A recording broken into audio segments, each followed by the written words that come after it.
Сәлем достар, менің арнама қош келдіңіздер. Бүгін сіздермен өте дәмді, керемет бір жасағаныңыздан шығатын пончиктер дайындайтын боламыз. Ең алдымен ыдысқа жылы суымызды құямыз. Сүтке алмастырсаңыз болады. Тұз бен қантты салып, дрожжды қосамыз. Жақсылап араластырып, дрожжды ерітеміз. Бетін жауып, шамамен 5 минуттай уақытқа осылай қалдырып қоятын боламыз. 5 минут өткеннен соң біздің массамыз осылай көтеріліп шығады. Көріп тұрғандарыңыздай көлемінен ұлғайып осылай көпіретін болады. Енді үстінен ұнды саламыз, қамырымызды илейтін боламыз. Осылай қамырды жақсылап араластырып алғаннан соң үстінен еріген бөлме температурасындағы сары майды қосып, тағы да жақсылап араластырып қамырымызды илейміз. Қамыр бізде өте жұмсақ болып шығады. Осылай кішкене қолымызға жабысып тұрады. Енді бетін жауып, жылы жерге 1 сағаттай уақытқа көтерілгенше қалдырып қоямыз. Міне біздің қамырымыз көтеріліп шықты. 1 сағатта осындай керемет болып көлемінен ұлғайды. Енді қамырымызды домалатып алып аламыз. Астына ұнды сеуіп, үстінен тағы да ұнды себеміз. Және де қолымызбен осылай жайып, бірнеше бөліктерге бөліп шығатын боламыз. Барлығын бөліп болғаннан соң, әрқайсысын осылай домалатып шығамыз. Барлығын домалатып болғаннан соң бетін жауып, тағы да жарты сағаттай уақытқа қалдырамыз. Міне жарты сағаттың ішінде қамырымыз осылай көлемінен тағы да ұлғайды.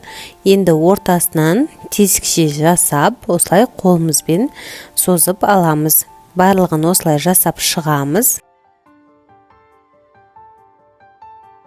Ал енді табамызға майды қыздырамыз.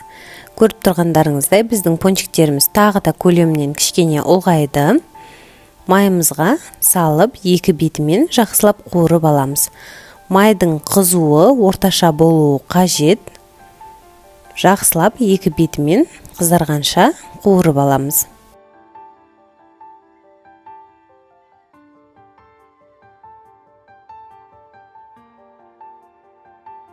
Міне біздің пончиктеріміз пісіп шықты. Барлығын дәл осылай қайталаймыз.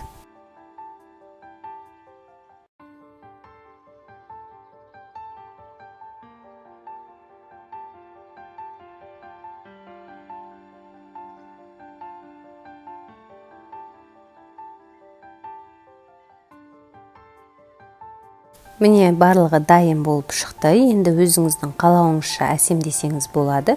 Тек қана сахарный пудраны сеуіп қойсаңыз болады, немесе шоколадтан ганаш жасап, бетіне жақсаңыз болады. Мен шоколадтан ганаш жасайтын боламын. Сары маймен шоколадты осылай ерітіп аламыз водяной баняда. Ал енді пончиктерімізді батырып шығамыз. Қаласаңыз осылай ағаш таяқшамен қыстырып, батырып алсаңыз болады, немесе жай ғана қолыңызбен салып батырсаңыз да болады. Негізі бұлай шоколадтан ганаш жасамай қойсаңыз да болады, себебі пончиктерді жай ғана сахарный пудраға аунатып алсаңыз, соның өзі өте дәмді болады. Міне біздің пончиктеріміз дайын болды. Енді жарты бөлігіне сахарный пудраны сеуіп шығамын. Өте дәмді болып шығады. Міндетті түрде дәл осы рецептімен жасап көріңіз. Ешқандай өкінбейсіз деген ойдамын. Егер де сізге видео рецепт ұнап жатса, менің каналыма тіркеліп, лайк басып, комментарий қалдыруды ұмытпаңыз. Сау саламатта болғайсыз. Ас болсын.